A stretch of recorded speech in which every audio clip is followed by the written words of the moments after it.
देवा घरचे ज्ञात गुणारा, देवा घरचे ज्ञात गुणारा, चित्र निर्माणे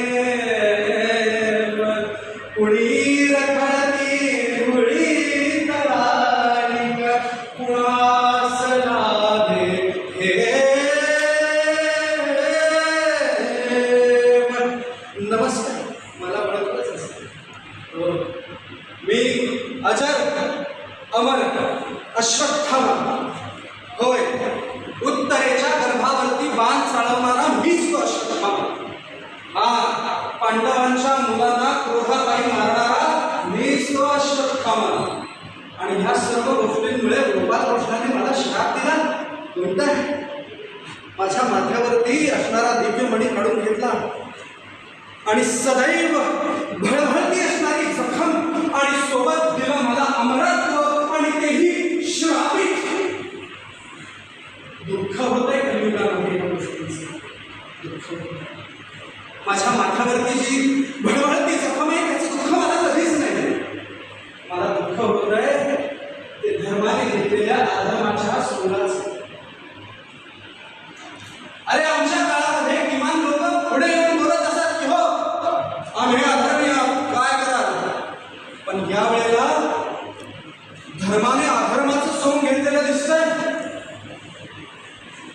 धर्माने अधर्माचं सोंग घेतल्यामुळे जे चित्र भयानक आहे आणि ज्याच्यामुळे आम्हाला अधिक त्रास होता या कलियुगामध्ये. अरे काल परवा ज्या काही बातम्या आमच्या कानावरती येत आहेत, ज्या काही गोष्टी आम्ही सहन करतोय, त्या गोष्टी खरंच खूप भयानक वाटतायत. आमच्या काळात नव्हतं असं. आमच्या काळात नव्हतं असं. आमच्या काळात नव्हतं असं. आणि खरं तर मला कल्पना करावीशी वाटलीये.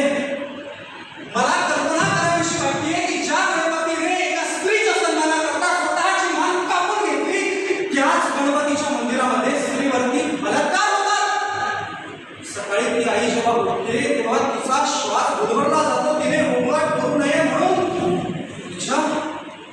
तिच्या डोक्यावरती असंख्य प्रहार करून तिची हत्या करण्यात येते. कुठे गेला तो धर्म? कुठे गेला तो धर्म? अरे गणपती सुद्धा स्वतःच्या भक्तांना ओळखू शकला नाही. कसा ओळखेल?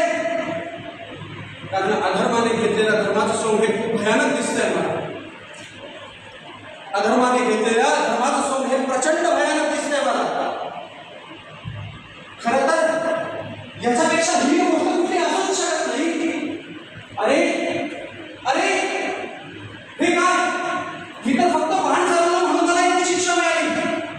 ज्या पुरुषाने स्वतःच्या आयुष्याचं पहिलं पाऊल आईचं स्तनपान करून सुरुवात केली आहे, ज्याने पहिलं पाऊल आईचं स्तनपान करत टाकलंय, तोच माणूस एका स्त्रीची स्तन कापून हत्या करतोय.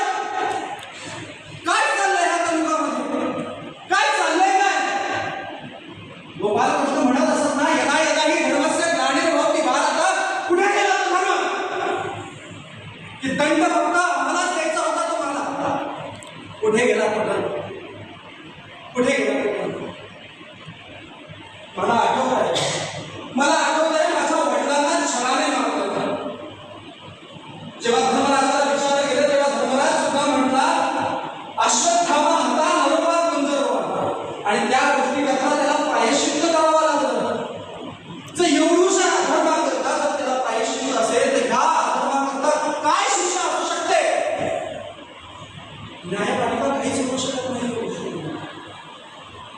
न्यायाचं भय उरलंय कोणाला? अरे जेव्हा संसद सारख्या गोष्टींवरती हल्ले होतात तेव्हा आमच्यासारख्या सामान्य माणसांनी राहायचं त्या प्रश्न प्रत्येकाला येतो. हे जेव्हा माझ्या डोळ्यात मला कळतं तेव्हा अमरकंटकांना इथे तुमच्या समाजासमोर हे सांगावं वाटतं. खरंच दुःख होतं. खरंच दुःख होतं. खरंच दुःख होतं. अरे एका मुलीचा जीव गेलाय तिथे आणि हे लोक म्हणतायत जिहाद झालाय, हा धर्म आहे. अरे गुन्हेगार हा धर्म आणि अधर्म या दोन्ही गोष्टींपासून वेगळा असतो. त्याला ना जात ना धर्म ना पंथ.